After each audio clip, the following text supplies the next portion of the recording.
وقت بہت ہو چکا ہے اور ہمارے مہمان خصوصی، بلکہ آپ کے لیے تو مہمان نہیں ہے، وہ یہی کہ ہیں مقرر ذیشان، مقرر خوش الحان، مناظر اہل حدیث، جن کا آپ سب انتظار کر رہے ہیں ان کے خطاب کا، میں ان کو دعوت دوں گا بڑے ہی ادب و احترام کے ساتھ، جو سینکڑوں کتابوں کے مصنف و مؤلف ہیں، علمی خدمات ہیں، کئی ادارے چلا رہے ہیں، ان کی اپنی مصروفیات ہیں، علمی مصروفیات ہیں، دعوتی مصروفیات ہیں، تمام مصروفیات کو وہ چھوڑ کر آپ کی محبت میں یہاں پر تشریف لائے ہیں۔ میں فضیلت الشیخ رضا اللہ عبدالکریم مدنی حفظہ اللہ سے درخواست کروں گا کہ آپ کا جو عنوان ہے محبت رسول صلی اللہ علیہ وسلم اور اس کے تقاضے، اس سے متعلق جو ہے ہمارے سامنے گفتگو فرمائیں اور اپنے علم سے ہمیں مستفید فرمائیں۔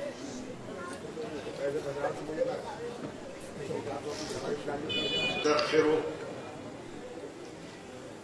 ونعوذ بالله من شرور أنفسنا ومن سيئات أعمالنا، من يهده الله فلا مضل له ومن يضلل فلا هادي له، وأشهد أن لا إله إلا الله وأشهد أن محمدا عبده ورسوله، أما بعد فأعوذ بالله السميع العليم من الشيطان الرجيم، بسم الله الرحمن الرحيم، قل إن كنتم تحبون الله فاتبعوني يحببكم الله ويغفر لكم ذنوبكم والله غفور رحيم۔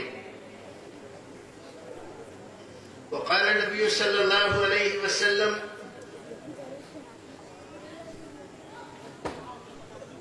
من أحب سنتي فقد أحبني ومن أحبني كان معي في الجنة۔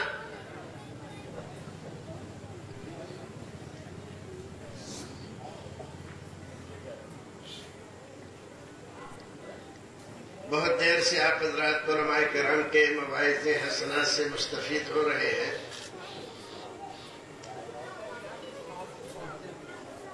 حضرت مولانا محمد ہارون صاحب اور واعظ خوش بیان حضرت مولانا حافظ شمیم احمد سلفی حفظہ اللہ، اور پھر حضرت مولانا کمال احمد بن نوری سنابلی حفظہ اللہ،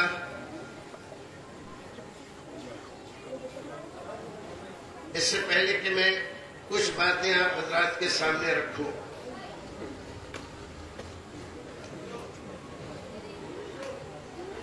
چاہتا ہوں کہ دو چار اشعار نبی محترم صلی اللہ علیہ وسلم کی شان میں، اور جو کچھ میں کہنا چاہتا ہوں وہ پیغام بھی ان اشعار میں آپ کے لیے چھپا ہوا۔ ضرورت اس بات کی ہے کہ آپ حضرات اس کو ذرا توجہ سے سن لیں، اور حقیقی محبت کیا ہوتی ہے، اس محبت کو جو دنیا و آخرت میں ہمیں اور آپ کو کامیاب کر سکتی ہے، وہ کون سی محبت ہوتی ہے اور اس کا تقاضا کیا ہوتا ہے۔ یہ بات آپ ان اشعار میں بھی اگر غور کریں تو سمجھ سکتے ہیں۔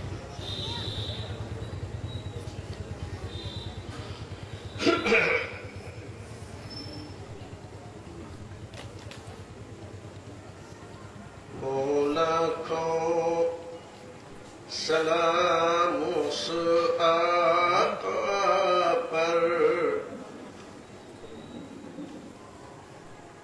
دل ٹوٹے جس نے جوڑ دیے، ہوں لاکھوں سلام اس آقا پر، دل ٹوٹے جس نے جوڑ دیے، دل ٹوٹے جس نے جوڑ دیے، دنیا کو دیا پیغام سکون، دنیا کو دیا پیغام سکون، طوفانوں کے رخ موڑ دیے، ہو لاکھوں سلام اس آقا پر، دل ٹوٹے جس نے جوڑ دیے، دل ٹوٹے جس نے جوڑ دیے، دنیا کو دیا پیغام سکون، طوفانوں کے رخ موڑ دیے۔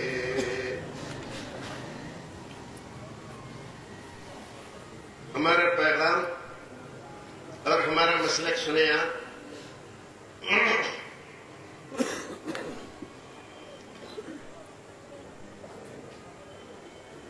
وہ ظاہر اجلا اجلا ہے، پر من کا درپن میلا ہے، پر من کا درپن میلا ہے، ان بلحوثوں کا کیا کہنا، ان بلحوثوں کا کیا کہنا، آداب محبت چھوڑ دیے، ہوں لاکھوں سلام اس آقا پر، دل ٹوٹے جس نے جوڑ دیے، دل ٹوٹے جس نے جوڑ دیے، دنیا کو دیا پیغام سکون، طوفانوں کے رخ موڑ دیے، اس جانے جہاں کی باتوں میں کچھ لطف ہے ایسا ہم نفسوں، کچھ لطف ہے ایسا ہم نفسوں، جس دن سے چھڑا ہے ذکر نبی، جس دن سے چھڑا ہے ذکر نبی، سب ذکر جہاں کے چھوڑ دیے، لاکھوں سلام اس آقا پر، دل ٹوٹے جس نے جوڑ دیے۔ اللہم صلی وسلم علی حبیبک و رسولک محمد۔ برادران اسلام، دینی بھائیوں، محبت ایک ایسا پیارا جذبہ ہے، اللہ رب العزت نے تمام قلوب والیہ، نفیسہ، زکیہ، محبوبہ اور تمام ایسے دلوں میں جو اللہ اور اس کے رسول کی محبت سے سرشار رہتے ہیں، یہ جذبہ محبت کا دلوں میں جاگوزی کر دیا. دین اسلام پورا کا پورا محبت اور پیغام محبت ہے. یہاں نفرت کے لیے کوئی جگہ نہیں. عداوتیں، دشمنیاں یہاں پر پھلتی پھولتی نہیں، ختم ہو جاتی ہیں.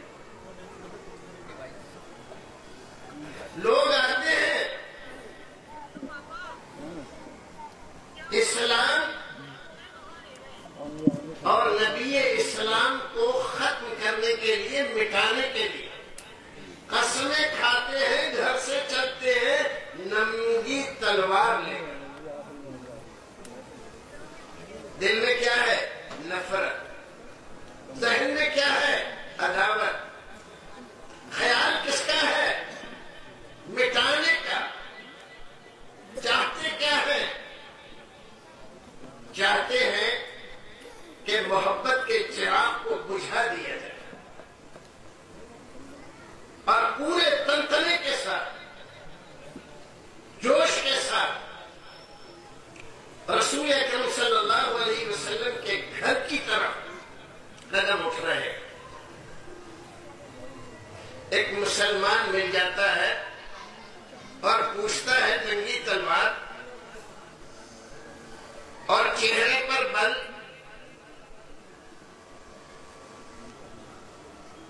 لمبے لمبے قدموں سے کہاں جا رہے ہو؟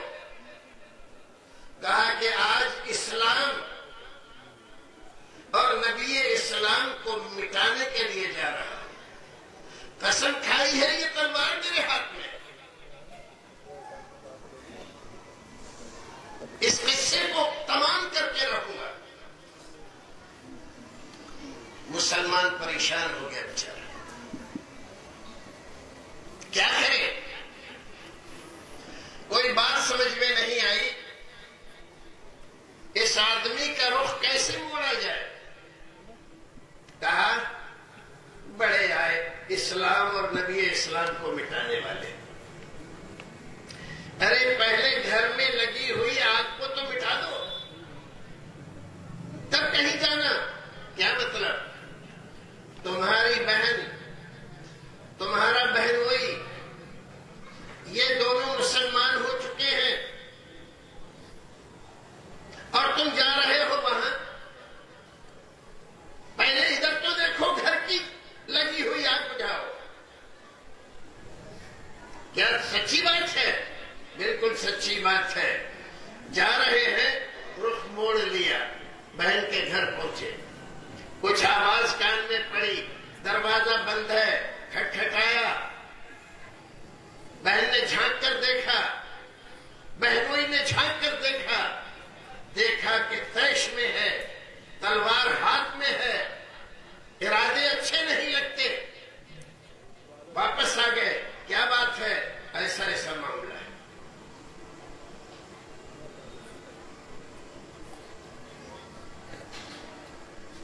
بہن نے جا کر کھولا دروازہ. پوچھا ابھی تم لوگ کیا پڑھ رہے تھے؟ کچھ نہیں. نہیں میرے کان میں آواز پڑی ہے. بہنوئی کے ساتھ تشدد کیا. جب دیکھا بیوی نے کہ میرے شوہر کو میرا بھائی زخمی کر چکا ہے، ان کو مار رہا ہے، ان کی جان کا دشمن ہوا ہے، تو سامنے آ کر کھڑی ہو گئی. سن لو، جس باپ کے تم بیٹے ہو میں بھی اسی باپ کی بیٹی ہوں. ہم مسلمان ہو چکے ہیں اور کوئی طاقت ہمیں اسلام سے پھیر نہیں سکتی. خون بھی دیکھ رہے ہیں، بہن کے الفاظ بھی دیکھ رہے ہیں، اور جو کچھ ہوا ہے یہ بھی کہا اچھا مجھے وہ تو دکھاؤ جو کچھ تم پڑھ رہے تھے. تم اس لائق نہیں ہو. پہلے پاک ہو تب اس کو دیکھ سکتے ہو. بہرحال قصہ مختصر، قرآن شریف کی چند آیتیں پڑھی، دل میں ہلچل مچی. وہ غیظ و غضب، وہ عداوت و دشمنی تبدیل ہو گئی. کہا کہ مجھے وہاں لے چلو، نبی کے پاس لے کر چلے. لیکن وہاں پر دار ارقم میں رسول اکرم اور چند صحابہ کرام، دروازہ بند ہے، اسلام کی تبلیغ اور تعلیم جاری ہے. دروازہ کھٹکھٹایا، جھانک کر دیکھا کہ عمر ہے، ننگی تلوار ہاتھ میں ہے. حضرت حمزہ بھی موجود ہے. اپنی تلوار پر ہاتھ ڈالا، آنے دو آج دیکھتا ہوں اس کو. اس سے پہلے کہ حضرت حمزہ آگے جائیں، رسول اکرم آگے گئے. بہادر، شجاع، ایسا بہادر دنیا نے دیکھا نہیں. گئے، دروازہ کھولا اور عمر کے گریبان پر ہاتھ ڈالا. عمر کس ارادے سے آئے ہو؟ کیا چاہتے ہو؟ وہ جو تلوار لے کر گئے تھے، نبی اسلام کو مٹانے کے لیے، اسلام کو مٹانے کے لیے وہ تلوار رسول اکرم کے قدموں میں رکھ دی. آج سے آپ کا بننے کے لیے آیا. اور پھر آپ جانتے ہیں عمر کے فضائل، درجات، مراتب، کارنامے اور وہ فضیلتیں جو رسول اکرم نے خود بیان فرمائی. فرمایا لو کان بعدی نبی لکان عمر، اگر میرے بعد کوئی نبی ہوتا، نبوت کا سلسلہ جاری رہنے والا ہوتا تو عمر نبی ہوتا. لیکن میں خاتم النبیین ہوں، میرے بعد نبوت کا سلسلہ جاری نہیں رہے گا، ختم ہو رہا ہے. اس لیے عمر نبی نہیں ہے، ورنہ عمر نبی ہوتا. بھائیو عزیزو، گھر سے کون سی چیز تھی جو ان کو لے کر چلی تھی؟ ننگی تلوار، طیش، غیظ و غضب، عداوت و دشمنی اسلام کی اور نبی اسلام کی، اسلام کو ماننے والوں کی. لیکن یہ محفل محبت کی محفل تھی. وہ عداوتیں، وہ دشمنیاں جن کو لے کر وہ اپنے گھر سے نکلے تھے، رسول اکرم کے روح انور پر نظر پڑی، محبت کے جذبے سے دیکھا ہے تو ساری عداوتیں اور دشمنیاں ختم ہو گئی. اسلام محبت کی تعلیم دیتا ہے، لیکن جب تک آپ دور ہو، اسلام کو سمجھنا نہیں چاہتے اور دنیا میں نفرتیں بانٹتے ہو، عداوتیں تقسیم کرتے ہو، لوگوں کے دل جدا کرتے ہو، ملو مت، جاؤ مت، آؤ مت، بیٹھو مت، کھاؤ مت، سلام نہیں، کلام نہیں، یہ کون کر رہا ہے؟ افسوس ہے وہ کر رہے ہیں جن کے نبی نے حکم دیا تھا افشوا السلام، سلام کو پھیلاؤ. جن کے نبی کی محفل میں یہودی آتے تھے، نصرانی آتے تھے، مشرک آتے تھے، منافق آتے تھے اور آپ کے صحابہ کے ساتھ بیٹھتے تھے، عداوتیں کرتے تھے، دشمنیاں کرتے تھے، نادانیاں کرتے تھے، گستاخیاں کرتے تھے. لیکن رسول اکرم صلی اللہ علیہ وسلم ان کو اپنی مجلس سے نہیں اٹھاتے تھے. آپ نے سنا ہوگا صحیح حدیث، رسول اکرم صلی اللہ علیہ وسلم کو پتہ چلا فلاں محلے کے یہودی کا وہ بچہ جو میری مجلس میں آیا کرتا تھا بیمار ہے. رسول اکرم نے ایک صحابی کو بھیجا، اس کا حال لے کر آؤ. آ کر بتلایا بہت سخت بیمار ہے، کچھ ہی دنوں کا مہمان. رسول اکرم اٹھے، آپ کے ساتھ آپ کے صحابہ بھی چلے اور یہودی کے گھر کنڈی کھٹکھٹائی. اس نے دیکھا میرے گھر، میں تو دشمن، ان کے خلاف سازشیں کرنے والا، ان کو گالیاں دینے والا، برا بھلا کہنے والا، اور میرے دروازے پر. دروازہ کھولا، آپ اندر گئے، بچہ کہاں ہے؟ بچے کی طرف لے گیا، آپ نے دیکھا، اس کے سر پہ ہاتھ رکھا، بچہ مسلمان نہیں ہے، یہودی ہے۔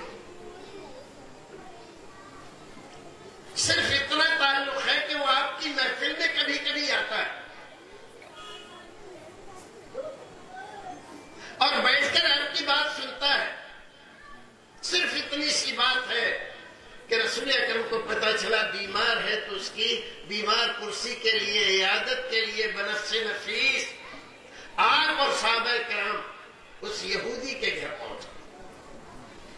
یہودی جیسے آج ہمارے دشمن ہیں، رسول اکرم کے زمانے میں بھی ایسی ہی دشمنیاں کرتے تھے، اور جتنی دشمنیاں انہوں نے کی ہے کسی نے نہیں کی۔ زہر انہوں نے پلایا، مشرکین مکہ کو مدینے پر چڑھا کر یہ لائے،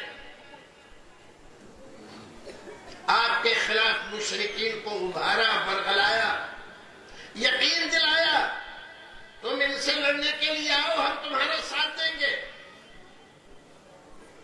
اتنا ہی نہیں، ایک بار سازش کی، بڑی گہری سازش۔ دو آدمی آئے اور کہا کہ آپ کی بڑی سخت ضرورت ہے ہمارے محلے میں۔ دو آدمیوں میں ایسا اختلاف پڑا ہے کہ کسی طرح سنبھلنے کا نام نہیں لیتا۔ ارے تو لوگوں کو بٹھاؤ، پنچایت ڈالو، سمجھائے لوگوں کو۔ ارے بڑی پنچایت کر لی، سب کچھ کر لیا، لیکن کسی کی ماننے کے لیے تیار نہیں۔ امید ہے آپ جائیں گے تو ان میں میل ملاپ ہو جائے گا۔ کیا ہو جائے گا؟ میل ملاپ۔ رسول اکرم محبت بانٹنے کے لیے اپنے گھر سے یہودیوں کے محلے میں جا، سارے لوگ ایسی جگہ جمع ہوئے ہیں، سامنے آ کر پہلے سے سازشیں، کیونکہ رسول اکرم کو ایک مکان کی دیوار سے لگ کر بیٹھنے کا انتظام کیا گیا۔ بات چیت شروع ہوتی ہے، اچانک رسول اکرم وہاں سے اٹھتے ہیں اور محفل چھوڑ کر چلے جاتے ہیں۔ صحابہ کرام کچھ دیر تک انتظار کرتے ہیں، لیکن اس کے بعد وہ بھی محفل سے نکل کر رسول اکرم کو ڈھونڈنے کے لیے نکلتے ہیں۔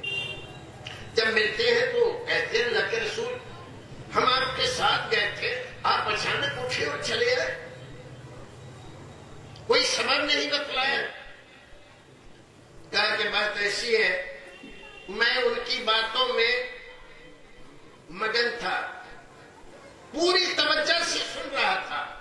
اچانک حضرت جبریل آئے اور مجھ سے کہا کہ آپ یہاں سے فوراً اٹھ جائیے، ان لوگوں نے آپ کو قتل کرنے کا منصوبہ بنایا ہے۔ کیسا منصوبہ؟ جس جگہ، جس دیوار کے سائے میں آپ بیٹھے ہوئے ہیں، اس دیوار کی چھت پر ایک آدمی بڑا سا ایک پتھر لے کر انتظار میں ہے کہ جب آپ بالکل مگن ہو جائیں اس کام میں، فیصلہ دینے میں، تو اوپر سے آپ کے سر کا نشانہ لے کر پتھر کو آپ کے سر پہ ڈال دیا۔ قرآن شریف میں اللہ رب العزت نے وعدہ کیا تھا اپنے نبی سے، واللہ یعصمک من الناس، اے اللہ کے رسول، مشرکین، یہود، نصارہ، منافقین، دنیا کی کوئی اور قوم آپ کے ساتھ کتنی ہی دشمنی کر لے، آپ کو ختم کرنا چاہے، سب ناکام ہو جائیں گے۔ کیوں؟ واللہ یعصمک من الناس، لوگوں کے شر سے، فساد سے، سازش سے اللہ رب العزت آپ کی حفاظت کرنے والا ہے۔ اللہ رب العزت نے حفاظت کی، چلے آئے۔ تاریخ بالکل خاموش ہے کہ اللہ کے رسول نے کوئی کارروائی کی ہو، ان یہودیوں کو بلایا ہو، طلب کیا ہو اور ان سے یہ کہا ہو میرے قتل کی سازش تم نے کی، تمہیں سزا دی جائے گی۔ آپ نے کوئی سزا نہیں دی۔ اور پھر بلایا تو پھر بھی چلے گئے. طائف، خیبر گئے، بڑی مشکل سے خیبر فتح ہوا. اور پھر ایک یہودی عورت نے آپ کی دعوت کی. معلوم ہے آپ کو، یہودی ہے یہ، ابھی جنگ ختم ہوئی ہے، ابھی ہم نے خیبر فتح کیا ہے، ظاہر ہے کہ یہ ہم سے خوش تو ہو نہیں سکتے. جو لوگ ان کے مارے گئے ہیں ان کا غم ان کے دل میں ہوگا. ساری باتیں ظاہر ہیں، لیکن یہودیہ نے دعوت کی ہے آپ کی، اور کہا ہے کہ 2-1 اور آدمی بھی اپنے ساتھیوں میں سے لے آنا. آپ کی دعوت ہے تو صرف اس یہودیہ کی دلداری کے لیے رسول اکرم تشریف لے گئے، اور وہ گوشت بکری کا جو اس نے تیار کیا تھا، ایک نوالا صرف آپ نے منہ میں رکھا تھا، اور گوشت کا ایک ٹکڑا ذرا سا چبانے کی کوشش کی، لیکن نگلا نہیں گیا. آپ نے اگل دیا، اور ایک صحابی نے اس کا کچھ حصہ کھا لیا. آپ فوراً وہاں سے اٹھے. حضرت جبریل نے بتلا دیا کہ اس میں اس زہر ملایا ہے کہ اگر ایک لقمہ بھی آپ کھا لیں تو آپ بچیں گے نہیں. آپ نے چھوڑ دیا.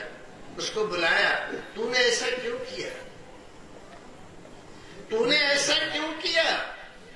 وہ شاطرہ یہودن کہنے لگی، اس لیے کیا کہ اگر آپ سچے نبی ہیں تو اللہ آپ کو محفوظ رکھے گا، بچا لے گا.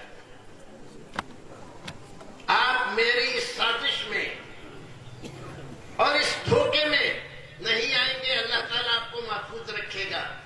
اور اگر آپ جھوٹے نبی ہیں تو میں چاہتی ہوں کہ اللہ رب العزت آپ کے شر سے لوگوں کو محفوظ رکھے. آپ دیکھ رہے ہیں اس کی بے باکی. اتنا بڑا جرم کرنے کے بعد اتنی بے باکی سے رسول اکرم کی خدمت میں یہ اعتراف کر رہی ہے کہ میں نے زہر ملایا، انکار نہیں کرتی. رسول اکرم نے اپنے خلاف کی جانے والی سازش کا اس سے کوئی بدلہ نہیں دیا، نہ اس کو مارا نہ سزا دی.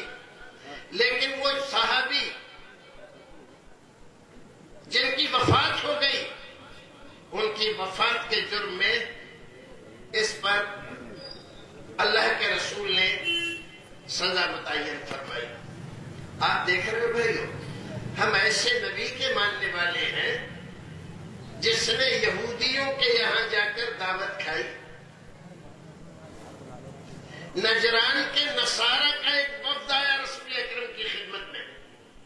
یہ چیدہ واقعات چند میں آپ کے سامنے اس لیے کہہ رہا ہوں، آپ جائیں اور اپنے گھر میں رسول اکرم کی سیرت پڑھیں. ہمارے یہاں جو اتنے جھگڑے ہیں، حضرت مولانا شرین صاحب نے جو کچھ مسلمانوں کے اختلافات اور یہ وہ ان کا تمام کا فرقہ بندی کا جو تذکرہ فرمایا، بھائیو عزیزو، فرقہ بندی، اختلافات، انشقاق، افتراق، لڑائی جھگڑے، دشمنیاں، عداوتیں، بہت سے اسباب ہیں اس کے. کچھ علماء سو کا بدترین کردار بھی اس میں شامل ہے، لیکن بڑا سبب جو میں سمجھتا ہوں، ہم اپنے رسول کی سیرت نہیں پڑھتے. اگر ہم نے اپنے رسول کی سیرت پڑھی ہوتی تو ہمارے سینے عداوتوں سے نہیں، نفرتوں سے نہیں، محبتوں سے جگمگا رہے ہوتے. رسول کی سیرت ہم نہیں پڑھتے. ہمیں واقعات اور قصے بھی سنائے جاتے ہیں 700 صدی کے بعد کے. رسول اکرم کو گزرے ہوئے 700 سال ہو گئے. اس کے بعد اس ہندوستان میں جو اسلام پھیلایا گیا اور جن لوگوں کو رسول اکرم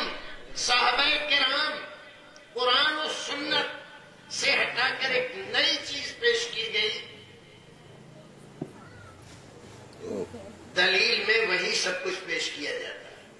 میں آپ سے درخواست کروں گا اپنے نبی کی سیرت پڑھو، سیرت پڑھو، یقین جانو، پورے اطمینان سے کہتا ہوں کہ تمہارے سوچنے کا انداز بدل جائے، زندگی گزارنے کا انداز بدل جائے گا۔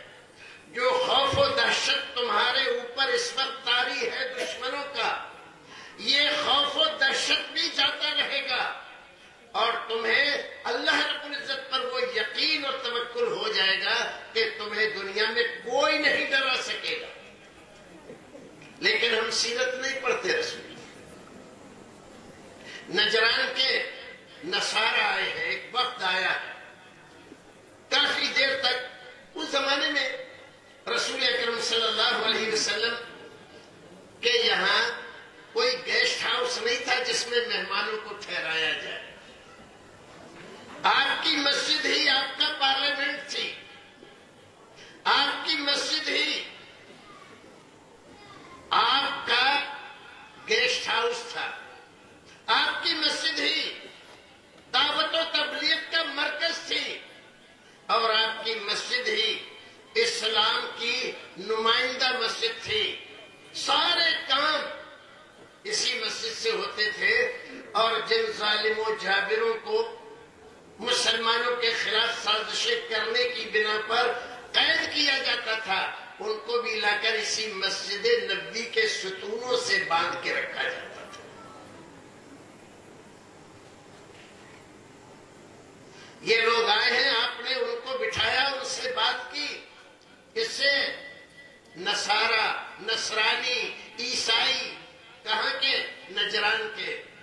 آج بھی ہے نجران، بہت بڑا شہر ہے سعودی میں۔ کہنے لگے کہ اب ہماری نماز کا وقت ہو گیا ہے، ہم نماز پڑھنا چاہتے ہیں۔ رسول اکرم نے کہا کہ تم نماز پڑھنا چاہتے ہو تو یہاں پڑھ لو ہماری مسجد میں۔ کہا آپ کی مسجد میں؟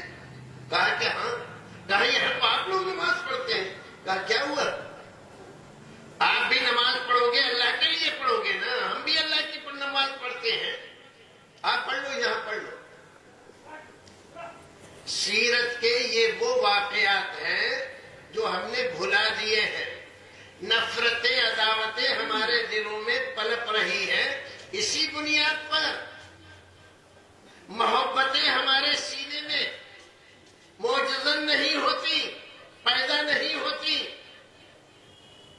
آج دوسرے بھی ہم سے شاکی ہیں، خود مسلمانوں کو شکوہ ہے کہ ہمارے بھائی ہمارے ساتھ نفرت و عداوت برتتے ہیں۔ ساری دنیا میں مسلمان بدنام ہیں اس بات کے لیے کہ یہ اخلاق میں بہت گراوٹ کا شکار ہے، محبتوں سے دور رہتے ہیں، عداوتیں ان کے گھر میں، دکانوں میں، مکانوں میں، مجلسوں میں، نشستوں میں پنپتی ہے، لیکن اپنے رسول کا کردار ہے۔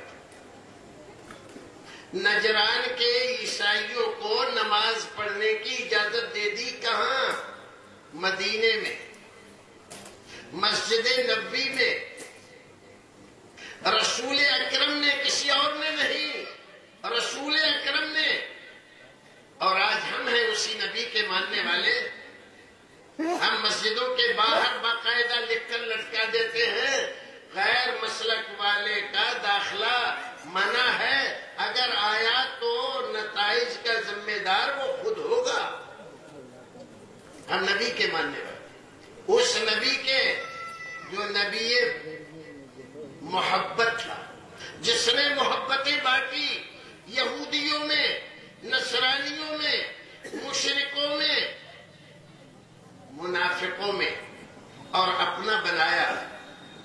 میں نے سیرت کی کئی کتابوں کا ایک بات معلوم کرنے کے لیے مطالعہ کیا۔ رسول اکرم کے مجلس میں کوئی آیا اور آپ کے ساتھ اس نے سختی کا معاملہ کیا، بدتمیزی کی، بے ادبی کی۔ کیا رسول اکرم صلی اللہ علیہ وسلم نے اس کے ساتھ کوئی برا معاملہ کیا؟ مجھے کوئی معاملہ نہیں، ایک واقعہ بھی نہیں ملا۔ عام طور پر کتاب الطہارہ میں سارے علماء کرام حدیث کی تمام کتابوں میں آپ کو ملے گا، کتاب المساجد میں، کتاب الطہارہ میں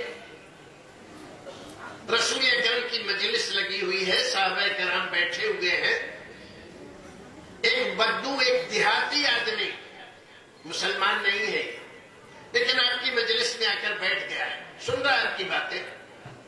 اچانک اس کو پیشاب کی حاجت ہوتی ہے، اٹھتا ہے اور وہی مسجد میں، آپ کی مسجد میں، مسجد نبوی میں پیشاب کرنے لگتا ہے۔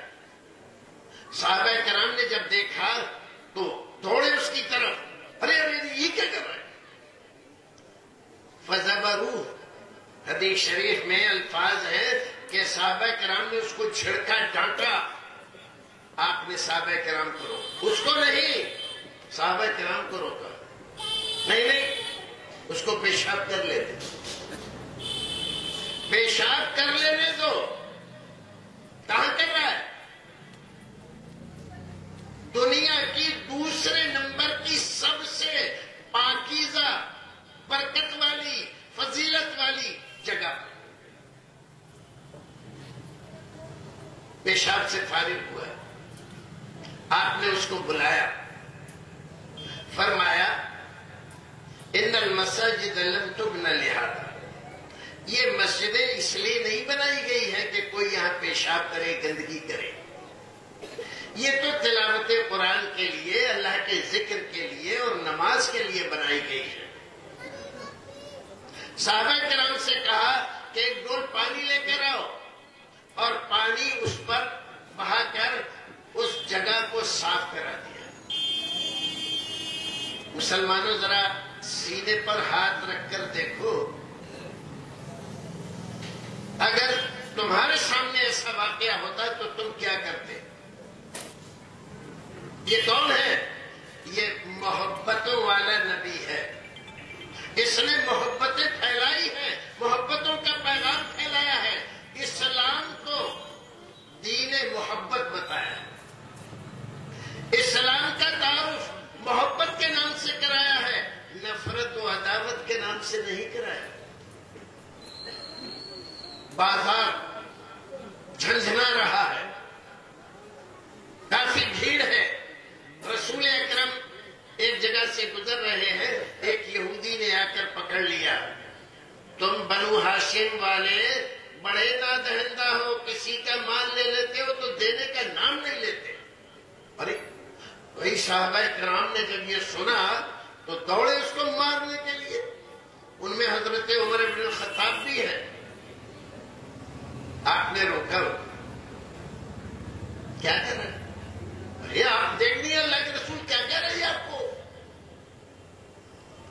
کیا کہ دیکھو اس کے ساتھ کوئی زیادتی، گالی، دوسری چیزیں یہ مناسب نہیں۔ عمر تم کو تو یہ چاہیے تھا کہ مجھ سے یہ کہتے کہ اگر کسی سے کوئی چیز ادھار لی ہے تو وقت پر ادا کر دو، اور اس کو یہ کہتے کہ اگر تمہاری کوئی چیز کسی پر آ رہی ہے تو حسن اخلاق سے تقاضا کرو۔ کون ہے یہ؟ سید الاولین والآخرین، شفیع المذنبین، سردار انبیاء، بعد از خدا بزرگ کوئی قصہ مختصر، اللہ کے بعد جس کا درجہ اور مرتبہ ہے، بازار میں آپ کے گریبان پہ ہاتھ ڈال رہا ہے، یہودی ہے، مسلمانوں کی اتنی بڑی تعداد ہے، اگر آپ اشارہ کر دیں صرف تو اس کی بوٹی بوٹی بکھیر دیں، لیکن کچھ کرتے ہیں اس کے ساتھ نہیں۔ یہ تو دو چار واقعات میں نے آپ کو سنائے، ایسے سینکڑوں واقعات میں آپ کو سنا سکتا ہوں۔ یہ واقعات کس لیے سنا ہے؟ اس بات کے لیے کہ آپ کو یقین آئے کہ ہم اس نبی کے ماننے والے ہیں جس نے کبھی کسی عداوت اور دشمنی کا جواب عداوت اور دشمنی سے نہیں دیا، بد اخلاقی کا جواب بد اخلاقی سے نہیں دیا،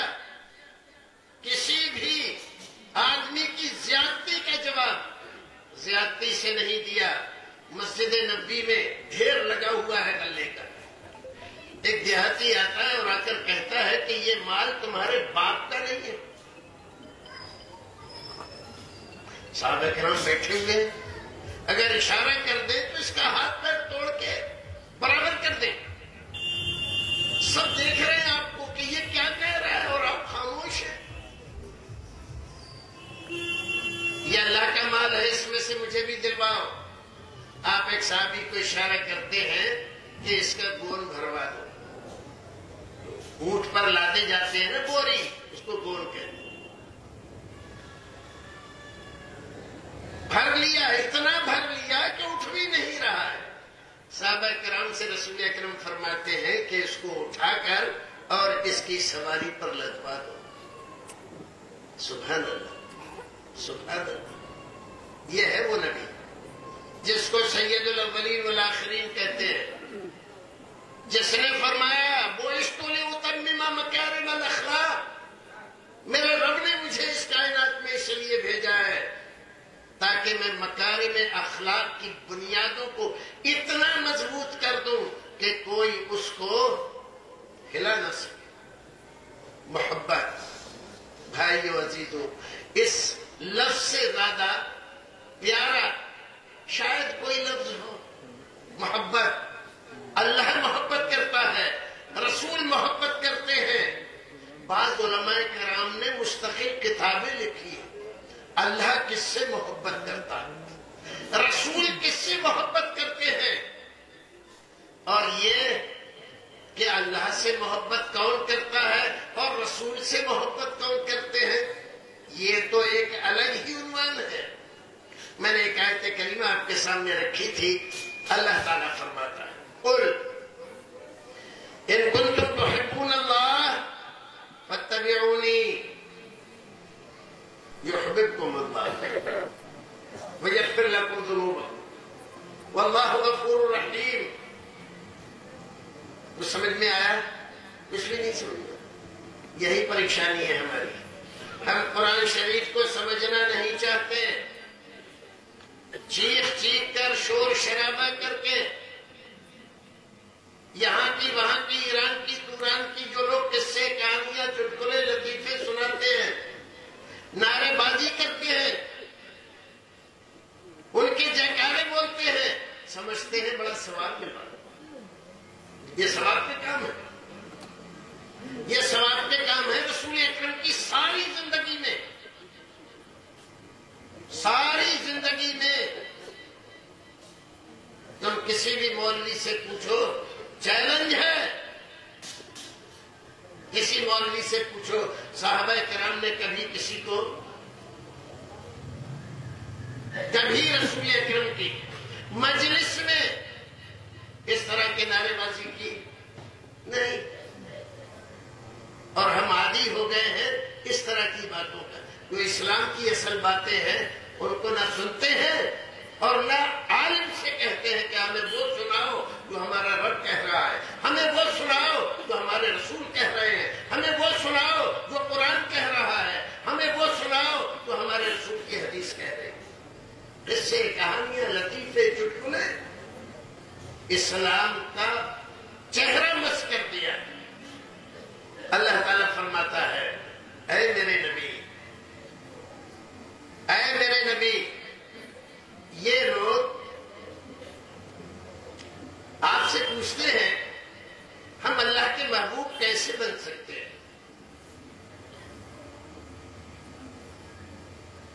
اور کیسے ہم اللہ کے پیارے بن سکتے ہیں, اللہ کی محبت ہمیں کیسے مل سکتی ہے. جواب دیا کس نے؟ قرآن نے. قل ان کنتم تحبون اللہ, اگر تم چاہتے ہو کہ اللہ کے محبوب بن جاؤ, اللہ کی محبت تمہیں مل جائے. اور یہ بات سمجھ لینا, ساری عبادتیں, ساری ریاضتیں, سارے وظیفے اور جتنے بھی آسمانی دین نازل ہوئے ان تمام کا ایک ہی سنہرا اصول ہے, اللہ کی محبت حاصل ہو جائے, اللہ ہمارا ہم سے راضی ہم نماز پڑھتے ہیں کس لیے؟ اللہ راضی ہو جائے. روزہ رکھتے ہیں کس لیے؟ ہمارا رب ہم سے راضی ہو جائے. زکات دیتے ہیں، حج کرتے ہیں، صدقہ خیرات کرتے ہیں، نیکی کے کام کرتے ہیں کس لیے؟ ہمارا رب ہم سے راضی ہو جائے. اس کے علاوہ کوئی اور مقصد نہیں، کوئی اور مقصد نہیں. ان کنتم تحبون اللہ، اللہ تعالیٰ فرماتا ہے والذین آمنوا اشد حبا للہ. محبت اگر تمہیں دیکھنا ہے نا تو ایمان والوں میں دیکھو. ساری دنیا میں ان کی ماں، ان کا باپ، ان کی بیوی، ان کے بچے، ان کا کاروبار اور ان کی ساری دنیا میں رشتہ داریاں، دوستیاں، ان تمام سے بھی محبت کرتے ہیں. لیکن والذین آمنوا اشد حبا للہ، ان کی محبت اللہ کے لیے سب سے زیادہ ہوتی ہے.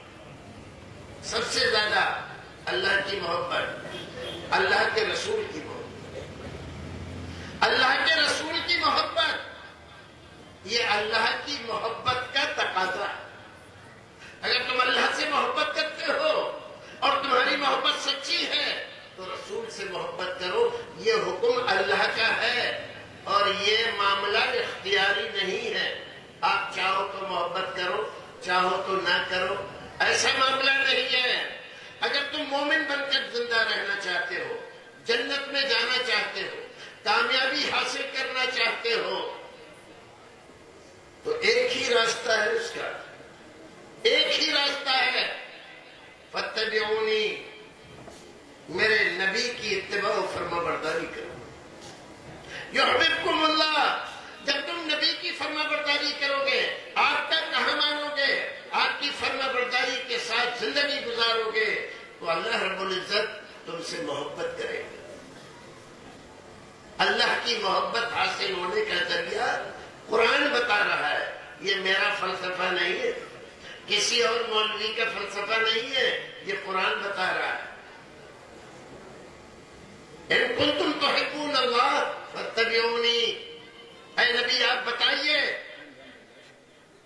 اللہ کی محبت حاصل کرنا چاہتے ہو، اس کو راضی کرنا چاہتے ہو اور چاہتے ہو اس کی محبت کا کچھ حصے تمہیں بھی مل جائے تو میری اتباع کرو، میری فرما برداری کرو، میرا کہا مانو، میری سنت پر چلو. یحببکم اللہ، اللہ رب العزت تم سے محبت کرے گا. اللہ کی محبت حاصل ہونے کا ذریعہ. اور وَيَغْفِرْ لَكُمْ ذُنُوبَكُمْ، چوری کی، زناکاری کی، بلاکاری کی، بد اخلاقی کی، بدعمالیہ کی، بد کرداریاں کی، دنیا بھر کے برے کام کیے تم نے، پھر توبہ کی، نبی کے فرما بردار بن گئے، تب یغفر لکم ذنوبکم، اللہ رب العزت تمہارے سارے گناہ بخش دے گا. نبی کی محبت، نبی کی محبت کے توفیل، نبی کی اطاعت و فرما برداری، یہی دلیل ہے محبت کی. اور بغیر اطاعت و فرما برداری کے محبت دھوکہ ہے، فریب ہے، خوش فہمی ہے، غلط فہمی ہے. اس کے علاوہ اس کا کوئی دوسرا نام نہیں. یہ کیسی محبت ہے جو اطاعت و فرما برداری کے لیے تیار نہیں ہے؟ یاد رکھیے، محبت، خاص طور سے محبت رسول، موسمی چیز نہیں ہے. یہ موسمی چیز نہیں ہے. محبت دائمی تعلق خاطر کا نام ہے.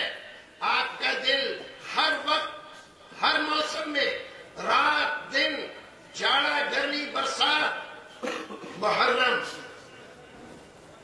شوال، ذوالقعدہ، ذوالحجہ، ربیع الاول ہو کہ ربیع الثانی، ذوالحجہ ہو کہ ذوالقعدہ، آپ کا دل محبت رسول سے منور ہونا چاہیے.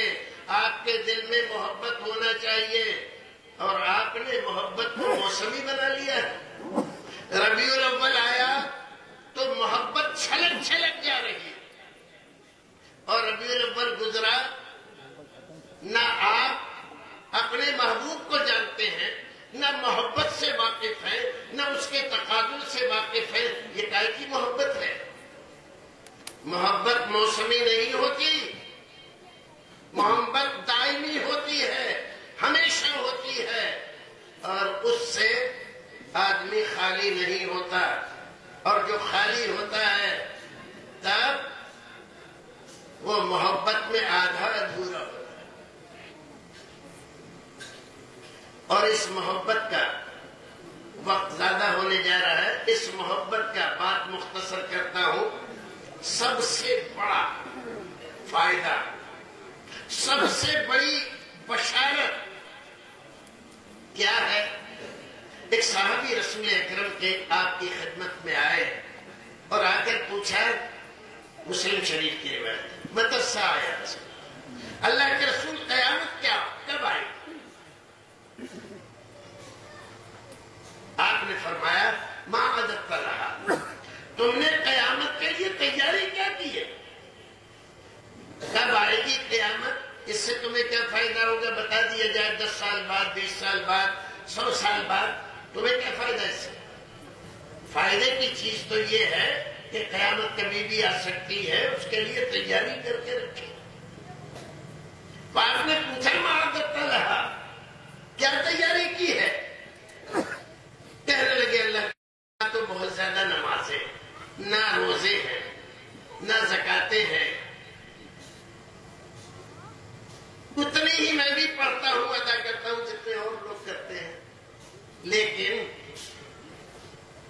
ایک بات ہے، احب اللہ و رسولہ، میں اللہ کے رسول اور اللہ تعالیٰ سے محبت کرتا ہوں.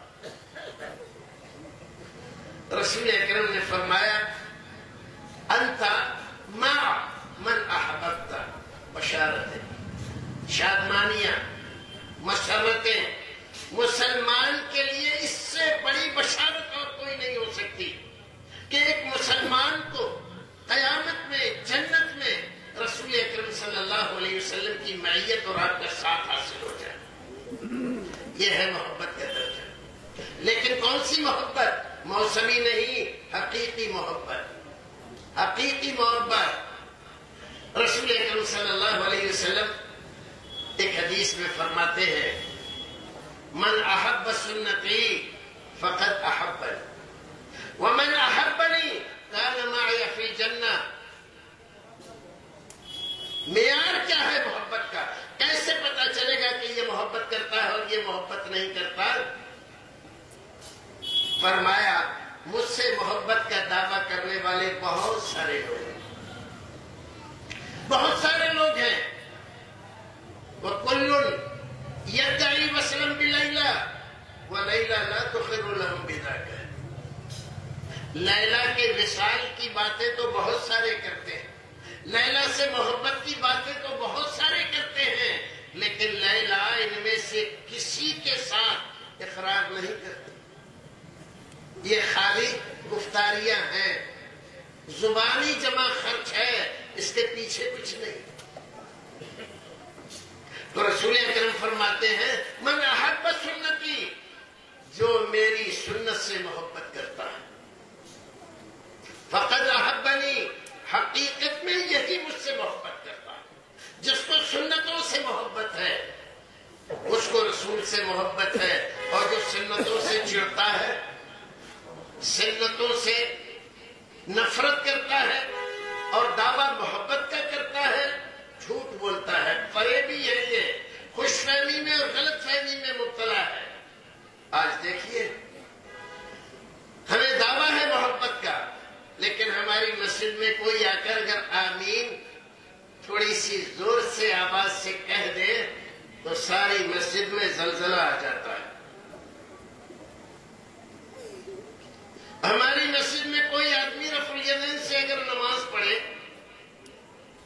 تو ہمارا غصہ ہمارے قابو سے باہر ہو جاتا ہے، گالی دیتے ہیں.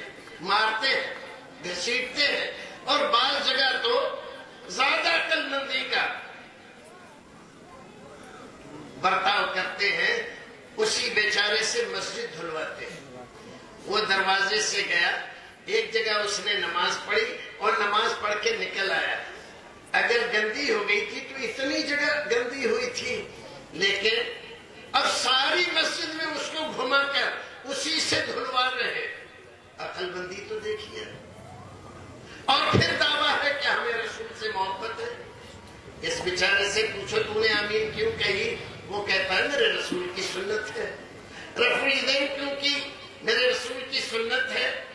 تو یہ تو سنت رسول سمجھ کر کر رہا ہے, اور اسی رسول سے محبت کا دعویٰ تمہیں بھی ہے, اور اس کے ساتھ یہ برتاؤ تمہارا ہے.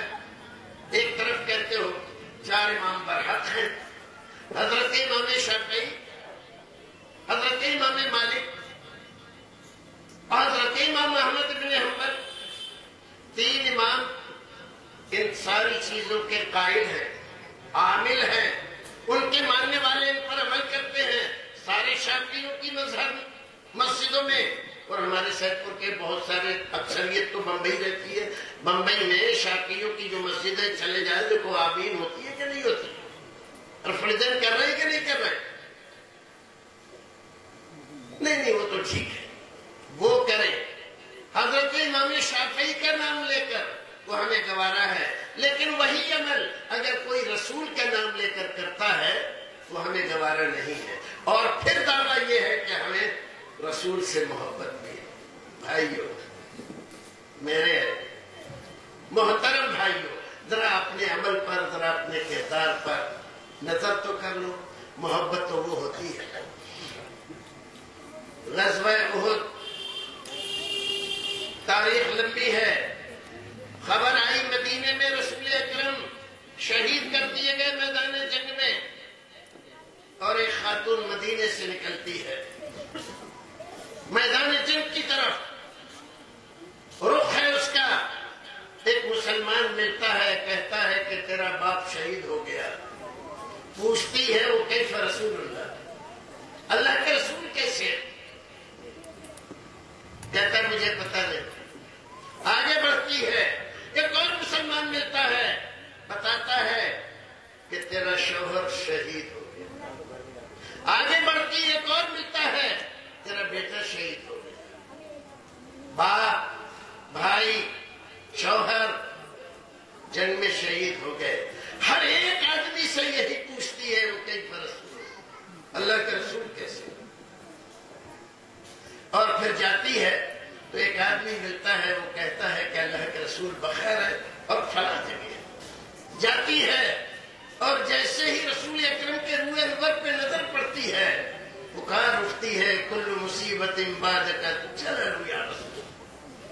اے اللہ کے رسول, آپ کو دیکھنے کے بعد جتنی بھی مصیبتیں آئیں سب ہیچ ہیں, اس کی کوئی قیمت نہیں ہے. باپ چلا گیا, بھائی چلا گیا, شوہر چلا گیا, اے شہیدی تیرے ہوتے ہوئے کیا چیز ہے؟ یہ ہے محبت, اس کو کہتے ہیں محبت. اور آج ہم شادی کرنے چلے ہیں بیٹے کی, اور دادی نے ضد کر لی, سہرا نہیں باندھے گا تو میں بیٹھوں گی نہیں, تو سہرا لے کر آ رہے ہیں. نانی نے ضد کر لی, کنگنا نہیں باندھے گا تو میں نہیں بیٹھوں گی, تو کنگنا بھی بندوا رہے ہیں. مڑھے کی فاتحہ بھی ہو رہی ہے, اور کیا کیا ہو رہا ہے. کس لیے؟ اماں ناراض ہو جائیں گی, دادی ناراض ہو جائیں گی, نانی ناراض ہو جائیں گی. اور کسی نے یہ سوچا کہ رسول ناراض ہوں گے کہ راضی ہوں گے؟ کسی کے دل میں یہ بات آئی کہ میرے رسول نے 11 شادیاں کی, اپنی 4 بیٹیاں بہائی, کبھی رسول نے سہرا باندھا, کبھی رسول نے کنگنا باندھا, کبھی رسول کے گھر میں گھڑے رکھے گئے اور آم کی ٹہنیاں لا کر وہاں مڑھے کی فاتحہ ہوئی. سوچا کبھی آپ نے؟ نہیں. ارے باپ دادا سے ہوتا چلا آیا ہے, باپ دادا کی جے بول رہے ہو, رسول کی نہیں. تمہیں معلوم ہے یہ جب علماء حضرات، یہ ہمارے قاضی لوگ نکاح پڑھاتے ہیں، تو اس نکاح پڑھانے میں رسول اکرم کی ایک حدیث پڑھتے ہیں، نکاح میں سنتی، یہ ایک حدیث کا ٹکڑا ہے، نکاح میری سنت ہے۔ اب ایک دوسری حدیث کا ٹکڑا اسی میں ملا کر کہتے ہیں فمن رغب عن سنتی فلیس منی، اور جو آدمی میری سنت سے اعراض کرے، بھاگے، برا سمجھے، میری سنت کو نہ اپنائے، میری سنت کو برا سمجھے، فلیس منی، نہ وہ میرا ہے نہ میں اس کا ہوں، اس سے میرا کوئی تعلق نہیں ہے۔ اور ہم سینہ کوبی کر رہے ہیں، رسول ہمارے ہیں، ہم تو عاشق رسول ہیں، رسول کہہ رہے ہیں تم میرے نہیں ہو، کیونکہ میری سنتوں کو پامال کر رہے ہو، میری سنتوں کے خلاف زندگی گزار رہے ہو، ماں کی مان رہے ہو، باپ کی مان رہے ہو، دادی کی مان رہے ہو، نانی کی مان رہے ہو، میری مانی تم نے۔ حضرت علی کے نعرے لگ رہے ہیں، حضرت علی جب دولہا بن کے رسول اکرم کے دروازے پر گئے حضرت فاطمہ کو بیاہ لے، تو کنگنا تھا، سہرا تھا، اور یہ جو کچھ بھی تم کر رہے ہو یہ سب کچھ ہوا تھا کیا؟ صرف نام سے محبت ہے، عمل سے نہیں، کردار سے نہیں، فرمان سے نہیں۔ کیسے مسلمان؟ محبتیں کرنے والے تو وہ ہوتے ہیں۔ حضرت مصعب ابن عمیر مکہ کے ان لوگوں میں ہیں، باپ نہیں ہے، ماں ہے، لیکن بہت بڑی مالدار، ایک اکیلا بیٹا ہے، ایک اکیلا۔ مکے میں اتنا مال و دولت کسی کے پاس نہیں جتنا ان کی ماں کے پاس ہے، بہترین کپڑے پہناتی ہے اور دنیا کا بہترین عطر لا کر بیٹے کو دیتی ہے، جو وہ لگا کر نکلتا ہے تو مکے کی گلیاں مہک جاتی ہیں، لوگ پہچان لیتے ہیں کہ اس راستے سے مصعب ہے۔ اور پھر رسول اکرم کے روئے انور سے ان کی نظریں چار ہوتی ہیں، آپ کی محفل میں بیٹھتے ہیں، آپ کی بات سنتے ہیں، کلمہ پڑھ کر اسلام کے جانثاروں میں شامل ہو جاتے ہیں۔ ماں کو پتہ چلتا ہے تمہارا بیٹا مسلمان ہو گیا، ایسا ہو نہیں سکتا، میرا بیٹا اتنی محبت کرتا ہے مجھ سے۔ گھر آیا، بیٹا میں نے سنا تو مسلمان ہو گیا۔ ہاں اماں ہو تو گیا، تم بھی ہو سکو۔ کیا رکھتا ہے؟ آج ہی جا کر اسلام واپس کرا محمد کو صلی اللہ علیہ وسلم۔ نہیں اماں یہ نہیں ہو سکتا، دیکھ مان جا میں روٹی نہیں کھاؤں گی۔ ارے اماں جب بھوک لگے گی تو اپنے آپ کھاؤ، کب تک بھوکی رہو گی؟ پانی نہیں پیوں گی، سر میں تیل نہیں ڈالوں گی، ساری باتیں دھمکیاں، بڑی بڑی محبت کرتے ہیں بہت اپنی ماں سے یہ بھی۔ اور پھر کپڑا نہیں دوں گی، یہ کپڑا میرا ہے، نکال۔ اگر مسلمان رہتا ہے تو کپڑا نکال دیا، یہ عطر جو لگائے پھرتا ہے میرے پیسے کا ہے، لو اپنا عطر لو۔ اور رسول اکرم کی اجازت لے کے مدینہ چلے جاتے ہیں، پہلا اسلام کا داعی اور مبلغ، اور ایسا مبلغ تمام علماء سیرت نگار متفق ہے اس بات پر کہ ان سے بہتر مبلغ کوئی نہیں۔ جس آدمی کو ان کی محفل میں ان کے ساتھ بیٹھنے کا اتفاق ہوا تو اگر مسلمان نہیں ہوا تو کم سے کم نفرت اس کے دل سے چلی گئی۔ اللہ کون ہے یہ؟ مصعب ابن عمیر، بہترین عطر لگانے والا، بہترین کپڑے پہننے والا، اسلام کی محبت، رسول اکرم کی محبت۔ حکم ہوا مدینہ چلے جاؤ، مدینہ چلے گئے، اور تبلیغ کی۔ مدینے میں انصار کا کوئی گھر ایسا نہیں چھوڑا جس میں ایک آدھ آدمی مسلمان نہیں کر دیا۔ اور پھر غزوہ احد جس میں 70 صحابہ کرام شہید ہوئے،